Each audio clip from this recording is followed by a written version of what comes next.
Mais après sa mort, nous n'expédiâmes contre son peuple aucune armée du ciel, et nous n'étions nullement disposés à le faire.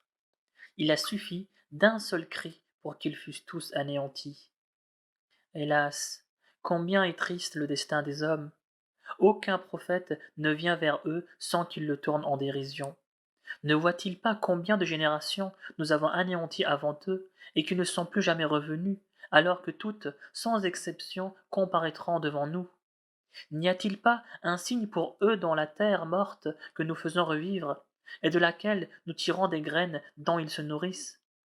Nous y avons créé des jardins complantés de palmiers et de vignes, et nous y avons fait jaillir des sources, afin que, de leurs fruits, ils se nourrissent bien que ces fruits ne soient pas l'œuvre de leurs mains. Que ne rendent-ils grâce au Seigneur? Gloire à celui qui a créé toutes sortes de couples, de ce que fait pousser la terre, de ce que les hommes eux-mêmes engendrent, et de tant d'autres choses dont ils ignorent la nature. N'est-ce pas un autre signe pour eux que la nuit qui, succédant au jour, plonge les hommes dans les ténèbres, et le soleil qui vogue vers le lieu qui lui est assigné, suivant l'ordre établi par le Très-Puissant, l'Omniscient?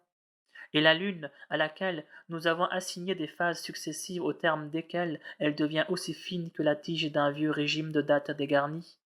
Et le soleil qui ne saurait rejoindre la lune, ni la nuit qui ne saurait devancer le jour, chaque astre devant voguer sur l'orbite qui lui est assignée? Que ce soit aussi pour eux un autre signe que nous ayons porté leur progéniture sur l'arche bondée de tant de créatures. Nous leur créons des vaisseaux d'autres modèles pour leur permettre de naviguer, et il ne dépend que de nous de les noyer, sans qu'ils puissent être ni secourus ni sauvés, à moins que, par un effet de notre grâce, nous leur permettions de jouir encore quelques instants de la vie. On a beau leur dire: craignez les châtiments de ce monde et ceux de la vie future, peut-être vous sera-t-il ainsi fait miséricorde. Mais il n'est pas un signe qui leur parvienne de leur Seigneur sans qu'ils s'en détournent. Et quand on leur dit: donnez en aumône une partie de ce que Dieu vous a accordé, les infidèles disent aux croyants: est-ce à nous qu'il appartient de nourrir ceux que Dieu, s'il le voulait, pourrait nourrir lui-même? Vous êtes vraiment dans un égarement manifeste. Et ils ajoutent: quand donc se réalisera cette menace? Dites-le si vous êtes sincères. Quoi? Attendent-ils qu'un cri vienne les saisir en pleine dispute et leur ôter toute possibilité de tester ou de rejoindre les leurs? Mais quand il sera soufflé dans la trompette, ils se précipiteront tous de leur tombe vers leur Seigneur, en s'écriant: malheur à nous! Qui nous a donc arrachés à notre sommeil? Voilà que se réalise la menace du Seigneur. Les prophètes étaient donc sincères. Un seul autre cri suffira, et aussitôt tous les hommes seront astreints à comparaître devant nous. Ce jour-là, aucune âme ne subira d'injustice. Chacun de vous sera rétribué selon les œuvres qu'il aura accomplies sur terre. Et ce jour-là, l'allégresse régnera parmi les hôtes du paradis, qui seront ainsi que leurs épouses accoudées sur les divans bien ombragés, disposant de fruits à profusion et de tout ce qu'ils désireront. Paix à vous, salam, seront le mot de bienvenue que leur adressera un maître miséricordieux. Et il sera dit aux impies: vous autres scélérats, tenez-vous à l'écart aujourd'hui. Ne vous ai-je pas engagé, fils d'Adam, à non pas adorer Satan? Ne vous ai-je pas dit qu'il était votre ennemi déclaré? Ne vous ai-je pas dit de m'adorer, moi, puisque c'est là la voie du salut? Satan a déjà égaré des générations entières parmi vous. Y avez-vous réfléchi? Voici donc l'enfer qui vous était promis. Subissez-en l'épreuve aujourd'hui pour avoir refusé de croire. Et ce jour-là, nous scellerons leurs bouches, mais leurs mains les dénonceront et leurs pieds témoigneront de leurs actions. Si nous le voulions, nous les frapperions de cécité, et ils chercheraient en vain leur voie sans y parvenir. Et si nous le voulions, nous les pétrifierions sur place, si bien qu'ils ne pourraient plus ni avancer ni reculer. Celui à qui nous accordons une longue vie verra péricliter ses facultés mentales et physiques. Ne le comprennent-ils donc pas? Nous n'avons pas enseigné la poésie au prophète, cela ne saurait lui convenir. Le message qu'il apporte n'est qu'un rappel et une lecture édifiante, visant à avertir les âmes sensibles au bien et à montrer le bien fondé des peines annoncées aux infidèles. Ne voient-ils pas que nous avons créé pour eux, parmi les œuvres sorties de nos mains, des troupeaux dont ils sont propriétaires? Nous les leur avons soumis pour qu'ils fassent des uns leur monture et tirent des autres leur nourriture, sans parler des autres profits et des breuvages qu'ils en tirent. Que ne rendent-ils grâce au Seigneur?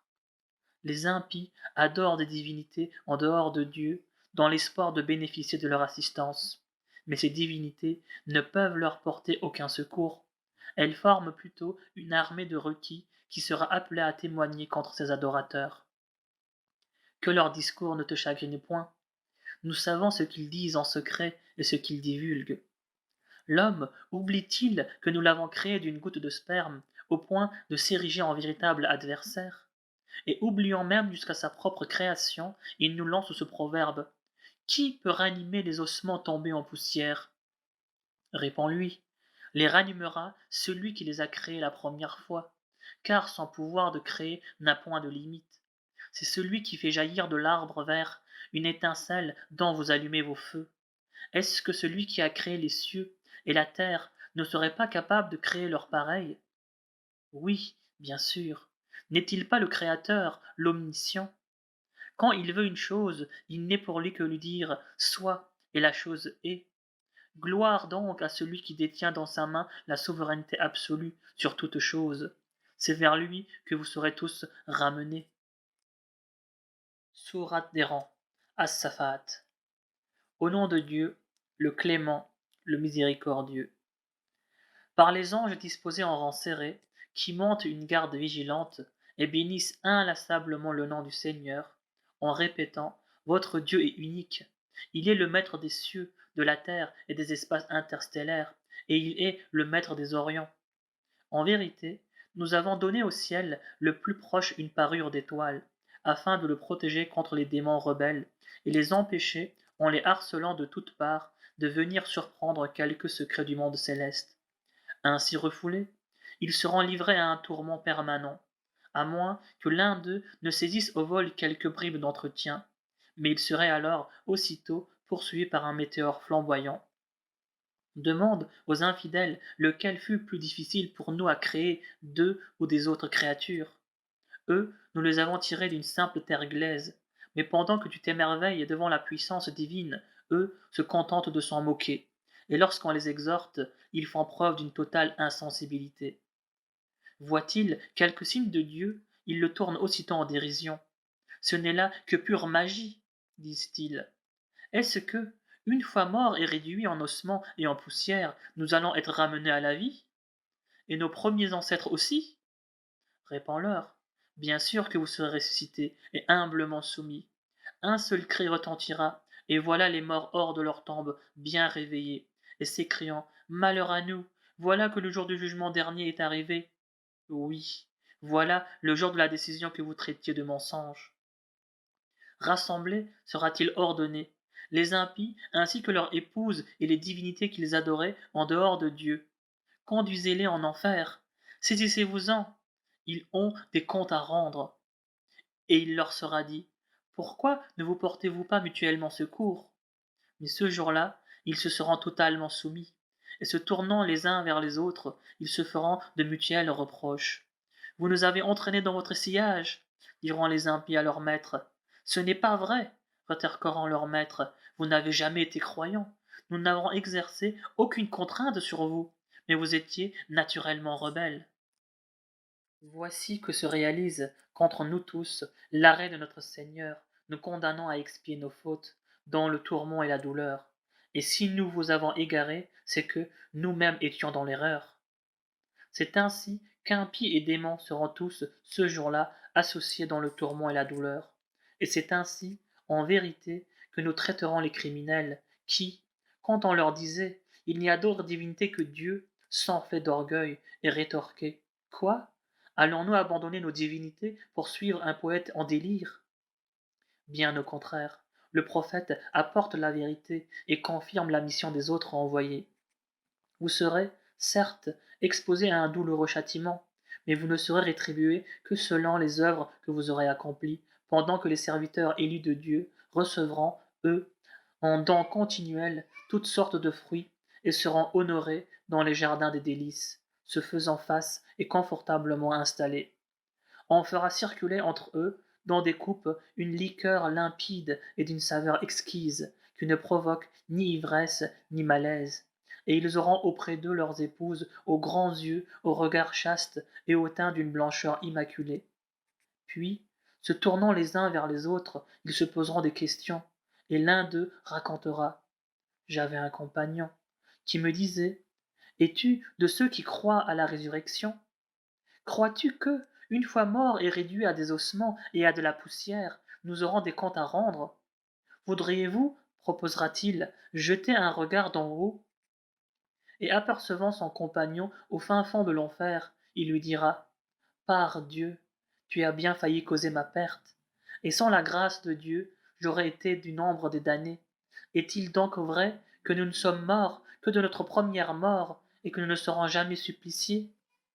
En vérité, c'est cela le comble de la félicité, et c'est pour accéder à pareille félicité que les énergies doivent se mobiliser. Que vaut-il mieux? Ce lieu de séjour ou l'arbre de Zakkoum, dont nous avons fait en vérité une épreuve pour les injustes?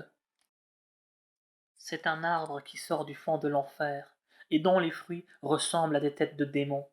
Les réprouvés seront amenés à en manger et à s'en emplir le ventre, puis à se gorger par-dessus d'un liquide bouillant, avant de retourner ensuite dans la fournaise. C'est qu'ils avaient trouvé leurs ancêtres dans l'erreur et s'étaient précipités sur leurs traces sans réfléchir. Mais, avant eux, la plupart des peuples se sont déjà égarés, et ce ne fut pas faute de prophètes pour les avertir. Considère ce qu'il est advenu de ceux qu'on avait en vain avertis. Seuls les serviteurs élus de Dieu ont été épargnés. Noé avait imploré notre secours, et certes, il ne pouvait en souhaiter de meilleur. Nous le sauvâmes, lui et sa famille, d'une terrible calamité, en ne laissant subsister que sa descendance, et nous perpétuâmes son souvenir dans la postérité. Que le salut soit sur Noé dans tout l'univers. C'est ainsi que nous récompensons les hommes de bien. Il était du nombre de nos fidèles serviteurs, et nous avons ensuite noyé les autres. Parmi ses adeptes figurait Abraham, qui, sincèrement dévoué à son Seigneur, s'adressa à son père et à son peuple en ces termes. Qu'est-ce que vous adorez? Préférez-vous adorer de fausses divinités à la place de Dieu? Mais que pensez-vous donc du Maître de l'univers? Puis, tournant son regard du côté des étoiles, il déclara: Je suis porteur d'une maladie. Et aussitôt ses concitoyens tournèrent le dos et s'éloignèrent de lui. Abraham se glissa alors auprès de leurs idoles et leur dit: Pourquoi ne mangez-vous pas? Qu'avez-vous à ne pas répondre? Puis, se précipitant sur les statues, il se mit à leur porter de violents coups de sa main droite, ce qui fit revenir ses concitoyens en toute hâte vers lui. Est-il normal, leur dit-il, que vous adoriez les statues que vous sculptez vous-même, alors que c'est Dieu qui vous a créés, vous et ce que vous façonnez? Qu'on lui dresse un bûcher et qu'on le livre aux flammes, cria la foule, décidée à lui jouer un mauvais tour. Mais nous leur infligeâmes une défaite humiliante. Abraham dit alors: Je m'en vais vers mon Seigneur, il me guidera dans sa voie. Seigneur, supplia-t-il, veuille m'accorder une vertueuse postérité. Nous lui annonçâmes alors que son foyer serait égayé par la naissance d'un garçon plein de sagesse. Et lorsque l'enfant fut en âge d'accompagner son père, celui-ci lui dit: Mon cher fils, j'ai vu en songe que je t'immolais. Vois ce qu'il y a lieu de faire. Père, dit l'enfant, fais ce qui t'est ordonné. Tu verras, s'il plaît à Dieu, que je suis de ceux qui savent s'armer de patience dans l'épreuve. Tous les deux s'étaient résignés à la volonté divine, et déjà le père avait couché le front de son fils contre terre, lorsque nous l'appelâmes. Ô Abraham, tu as ajouté foi à ta vision. C'est ainsi que nous récompensons ceux qui font le bien. En vérité, ce fut là une bien rude épreuve. Nous rachetâmes l'enfant par une offrande de grande valeur, et nous perpétuâmes son renom dans les générations ultérieures. Paix sur Abraham. C'est ainsi que nous récompensons les gens de bien. Abraham était un de nos fidèles serviteurs. Nous lui annonçâmes également l'heureux avènement d'Isaac, comme prophète parmi les saints, et nous lui accordâmes notre bénédiction, ainsi qu'à Isaac. Mais parmi leurs descendance, il y eut des hommes de bien, et d'autres manifestement injustes envers eux-mêmes.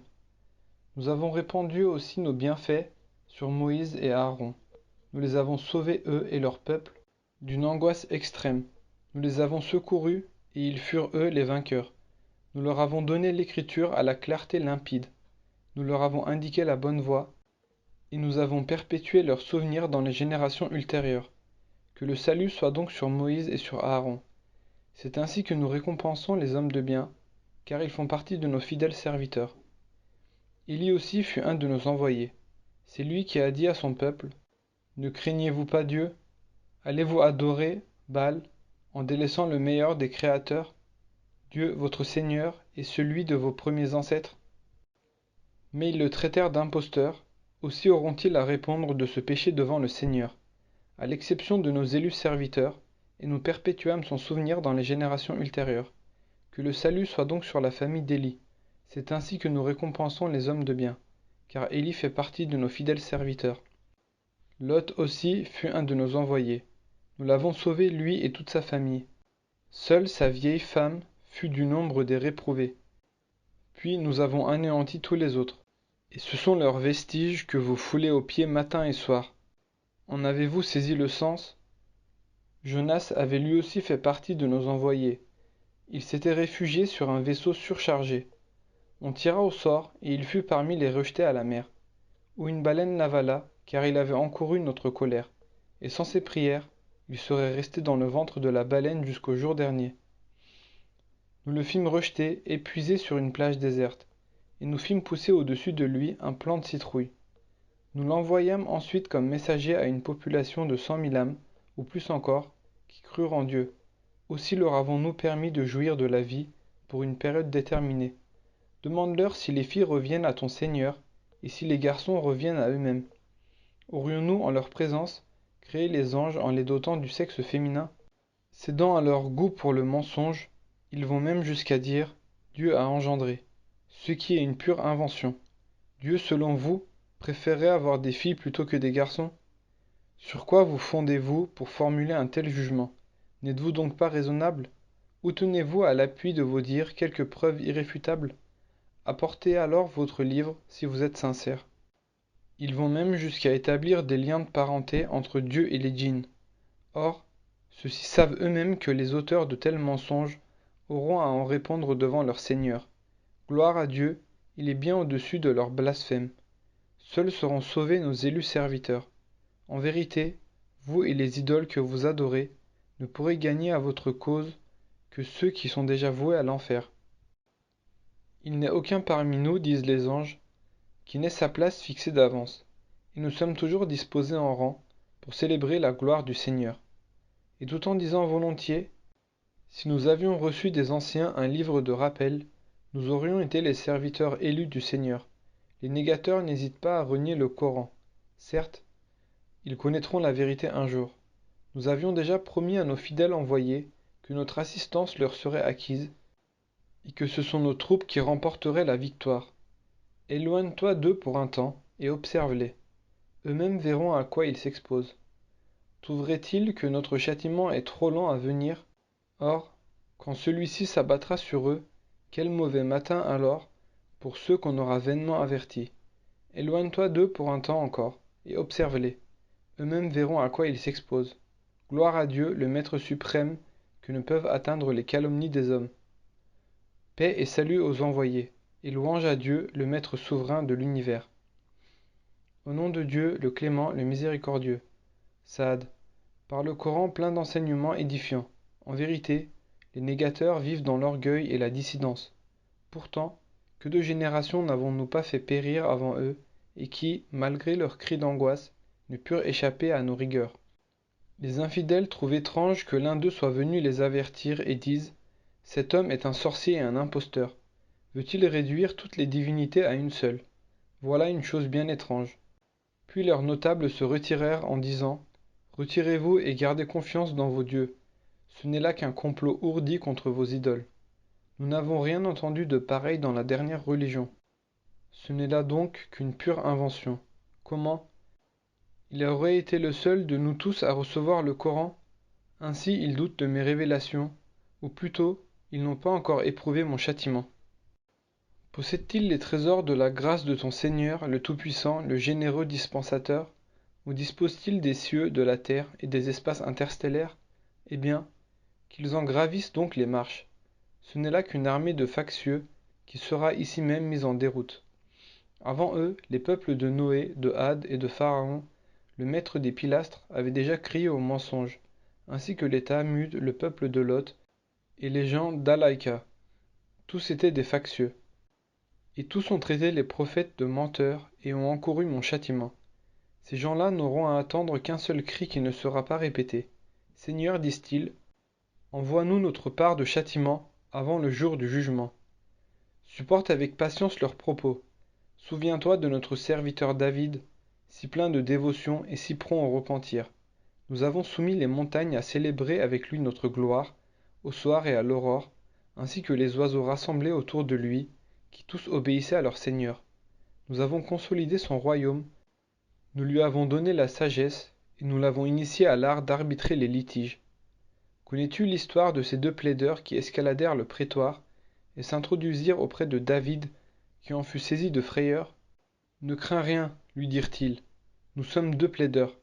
L'un de nous a agi iniquement envers l'autre. Départage-nous en toute justice et sans partialité. Guide-nous vers le droit chemin. Cet homme est mon frère, déclara l'un d'eux. Il possède 99 brebis, et moi je n'en ai qu'une. Il m'a demandé de la lui céder pour compléter son troupeau. J'ai dû m'incliner devant son insistance. Ton frère, répondit David, a effectivement commis une injustice en te demandant ta brebis pour l'ajouter à son troupeau. Un grand nombre d'associés n'hésitent pas à se léser les uns les autres, excepté ceux qui croient en Dieu et font le bien. Mais hélas, ces derniers sont fort peu nombreux, et David pensa que nous le mettions à l'épreuve dans cet exemple. Il implora alors le pardon de son maître, se prosterna et se repentit. Nous lui avons alors pardonné la faute qu'il avait commise. Nous lui réservons auprès de nous une place de choix, et lui accordons un beau lieu de retour. Ô David, nous faisons de toi un vicaire sur terre. Juge entre les hommes en toute équité, et garde-toi de suivre tes penchants si tu veux rester dans la voie du Seigneur, car ceux qui dévient de la voie du Seigneur subiront de terribles châtiments pour avoir oublié le jour du jugement.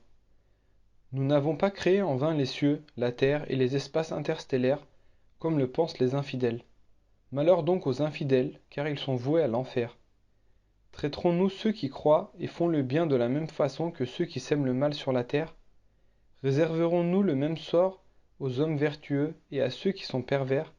C'est un livre béni que nous t'avons révélé, afin que les hommes de bon sens en méditent les versets et s'y arrêtent pour réfléchir. Nous fîmes de Salomon un don à David, et ce fils fut un excellent serviteur de Dieu, toujours enclin au repentir. Un soir, pendant qu'on faisait défiler devant lui de magnifiques coursiers, Salomon s'écria: Ainsi l'attachement aux biens de ce monde m'a fait oublier d'invoquer mon Seigneur. Et le soleil s'est déjà couché, sans que j'aie accompli ma prière. Ramenez-les-moi, dit-il, et il leur fit trancher les jarrets et les encolures. Nous avons soumis Salomon à l'épreuve en déposant un spectre sur son trône. Mais il se repentit par la suite. Seigneur, dit-il, pardonne-moi et accorde-moi un royaume que nul autre après moi ne puisse avoir. Tu es le dispensateur suprême. Nous lui soumîmes le vent qui, sur son ordre, soufflait docilement là où il l'envoyait, et les démons, tous bâtisseurs et plongeurs, ainsi que d'autres démons, accouplés dans les chaînes. Tels sont nos dons, Salomon. Distribue-les ou garde-les sans en avoir à en rendre compte. Salomon occupe une place de choix auprès de nous, et nous lui avons assuré un beau lieu de retour. Rappelle-toi aussi notre serviteur Job, lorsqu'il adressa à son Seigneur cette plainte. Satan ne fait que m'accabler de tourments et de tortures. Frappe le sol du pied, lui fut-il dit. Voici une source d'eau fraîche pour te laver et étancher ta soif. Et nous lui rendîmes sa famille 2 fois plus nombreuse qu'elle n'était. Ce fut là une miséricorde de notre part et un rappel pour les gens doués d'intelligence. Nous lui dîmes encore: Prends une gerbe de brindilles, frappe-en ton épouse pour ne pas violer ton serment. Et nous trouvâmes en lui un homme plein de patience dans l'épreuve et un excellent serviteur toujours enclin au repentir. Souviens-toi également de nos serviteurs Abraham, Isaac et Jacob, ces hommes si puissants et si clairvoyants. Nous les avons dotés d'une rare qualité, celle d'avoir toujours présent à l'esprit la demeure éternelle. En vérité, ils comptent auprès de nous parmi les élus privilégiés. Mentionne aussi Ismaël, Élisée et Doulkifl, tous trois serviteurs d'élite. C'est là un simple rappel, car le meilleur destin sera toujours réservé à ceux qui craignent le Seigneur et devant lesquels s'ouvriront toutes grandes les portes des jardins d'Éden, et où ils se reposeront en toute quiétude, et où, à leur demande, des fruits et des liqueurs leur seront abondamment servis auprès de leur chaste épouse, toutes d'égale jeunesse. Voilà ce qui vous est promis pour le jour du jugement dernier, et tous ces biens que nous vous offrons n'auront pas de fin. Tel est l'arrêt du Seigneur. Quant aux rebelles, ils auront la plus triste des destinées, et seront précipités dans cette affreuse demeure qu'est la géhenne, où ils auront pour boire une eau bouillante et pleine d'immondices, ainsi que d'autres supplices multiples et variés. Voici une foule de damnés qui viennent vous rejoindre, dira-t-on au chef des impies. Qu'ils soient les malvenus, rétorqueront ces derniers. Ils tomberont dans le feu de l'enfer. Soyez les malvenus vous-même, car c'est vous qui nous aviez préparé ces détestables guêpiers. Seigneur, imploreront-ils, double le châtiment dans le feu pour ceux qui nous l'ont préparé. Et ils ajouteront, pourquoi ne voyons-nous pas ici des hommes que nous comptions jadis parmi les malfaiteurs? Avons-nous eu tort de nous moquer d'eux, ou leur présence ici échappe à nos regards? Et c'est ainsi, en vérité, que se dérouleront les disputes des damnés de l'enfer. Prophète, dis, ma mission consiste uniquement à avertir. Il n'y a de divinité que Dieu, l'unique, le dominateur suprême, le maître souverain des cieux, de la terre et des espaces interstellaires, le Tout-Puissant, l'Absoluteur. Dis encore, ce Coran est un message solennel, et malgré cela, vous vous en détournez. Je ne détenais aucune science concernant le Conseil suprême des anges lorsqu'il délibérait. Il m'est seulement révélé que je ne suis qu'un avertisseur chargé de transmettre le message en toute clarté. Lorsque ton Seigneur dit aux anges, « Je vais créer un être humain à partir de l'argile. Une fois que je lui aurai donné sa forme définitive et l'aurai animé de mon souffle, vous vous prosternerez devant lui. » Tous les anges, sans exception, se prosternèrent, seul Satan refusa par orgueil d'obéir, se rangeant ainsi du côté des rebelles. « Ô Satan, dit le Seigneur, qui t'a empêché de te prosterner devant l'être que j'ai créé de mes mains? Est-ce par orgueil ou te considères-tu supérieur à lui? Je suis, répondit Satan, meilleur que lui, car tu m'as créé de feu et tu l'as créé d'argile. Hors d'ici, ordonna le Seigneur, tu es à jamais maudit, et ma malédiction te poursuivra jusqu'au jour dernier. Seigneur, demanda Satan, accorde-moi un sursis jusqu'au jour où ils seront ressuscités. Dieu dit alors, tu es de ceux à qui un délai est accordé, jusqu'au jour du terme fixé. Par ta puissance, dit Satan, je les égarerai tous, à l'exception de ceux d'entre eux qui sont tes serviteurs élus. En vérité, dit le Seigneur, et la vérité est ce que je dis, je remplirai la géhenne de toi et de tous ceux parmi les hommes qui t'auront suivi. Prophète, dis aux impies, je ne vous réclame aucun salaire pour ce que je vous enseigne et je ne suis pas un maniéré imposteur. Ce Coran n'est qu'un rappel adressé à l'univers, et vous ne tarderez pas à en connaître la véritable portée. Au nom de Dieu, le clément, le miséricordieux. La révélation de ce Coran émane de Dieu, le Tout-Puissant, le Sage. Nous te révélons ce livre en toute vérité. Adore donc Dieu et voue-lui un culte sans partage. N'est-il pas le seul digne d'être exclusivement adoré? Quant à ceux qui ont adopté en dehors de lui d'autres divinités, en disant « Nous ne les adorons que pour qu'elles nous rapprochent davantage de lui ».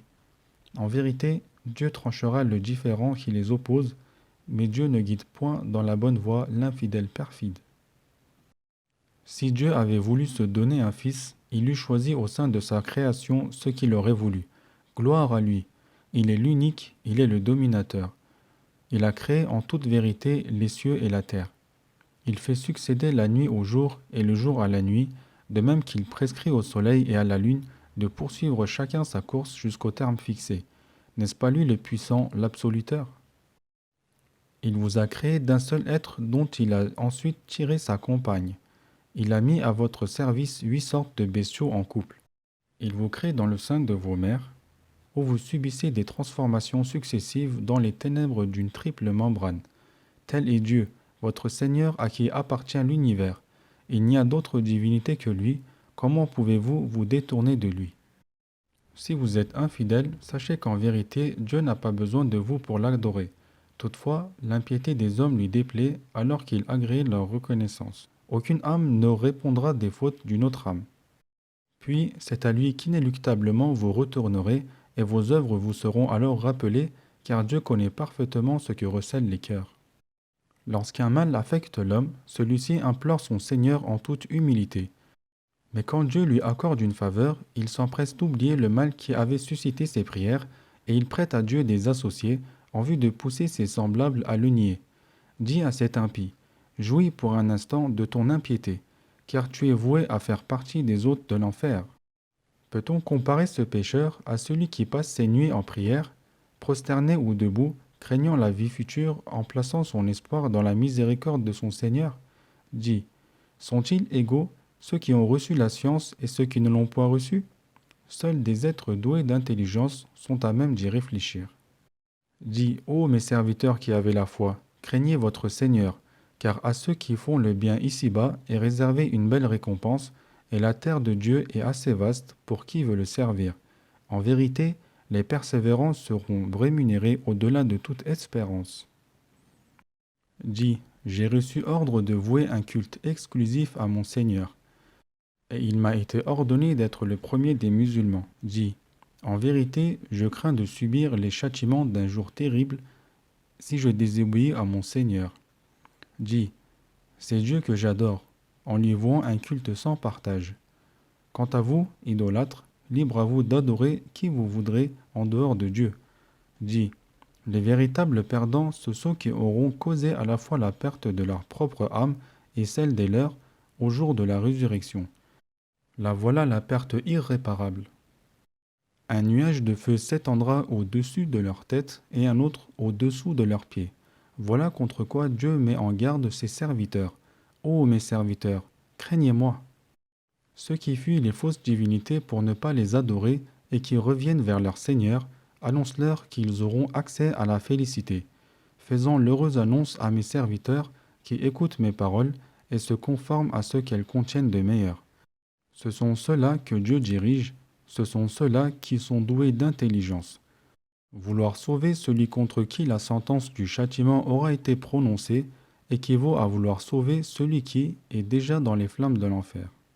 Mais ceux qui craignent leur Seigneur auront des loges sur lesquelles sont bâties d'autres loges et au-dessous desquelles coulent des rivières. Telle est la promesse de Dieu, et Dieu ne faillit jamais à sa promesse. Considère comment Dieu fait descendre l'eau du ciel et comment il la répartit sous terre en sources jaillissantes pour faire germer des plantes de diverses espèces qu'il fait ensuite faner et jaunir. Et comment enfin il en fait de simples brins desséchés. Certes, il y a dans ce phénomène matière à réflexion pour les hommes doués d'intelligence. Quel bonheur pour celui dont Dieu a ouvert le cœur à l'islam et qui détient ainsi une lumière venant de son Seigneur. Malheur donc à ceux dont les cœurs demeurent insensibles à l'évocation de Dieu. Ceux-là sont dans un égarement manifeste. Dieu a révélé un discours sublime en un livre aux versets concordants où alternent les promesses et les menaces au point que ceux qui craignent Dieu et qui en font la lecture sentent d'abord un frisson traverser leur corps, puis leur peau et leur cœur s'apaisent à l'évocation du Seigneur. Tel est le livre de Dieu grâce auquel il guide qui il veut.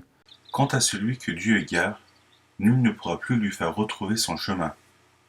Quelle triste destinée que d'avoir à affronter à visage découvert les affres d'un châtiment terrible le jour de la résurrection, lorsqu'on dira aux injustes « Goûtez donc le fruit de vos œuvres ». Ceux qui les ont précédés ont, eux aussi, traité nos signes de mensonges, et le châtiment les a assaillis au moment même où ils s'y attendaient le moins.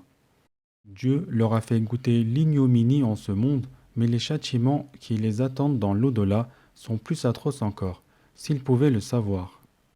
Que d'exemples de toutes sortes sont donnés dans ce Coran aux hommes, afin de les amener à réfléchir. Révélé en langue arabe, ce Coran ne contient aucune équivoque. Peut-être seront-ils amenés à craindre le Seigneur. Dieu vous propose en parabole un serviteur qui a plusieurs maîtres associés, qui se disputent son service, et un autre serviteur qui n'a qu'un seul maître. Le sort de ces deux serviteurs est-il le même? Louange à Dieu, la différence est claire, mais trop peu d'hommes en ont conscience. Certes, tu es appelé à mourir, comme ils sont aussi appelés à mourir. Puis, au jour dernier, vous vous disputerez auprès de votre Seigneur.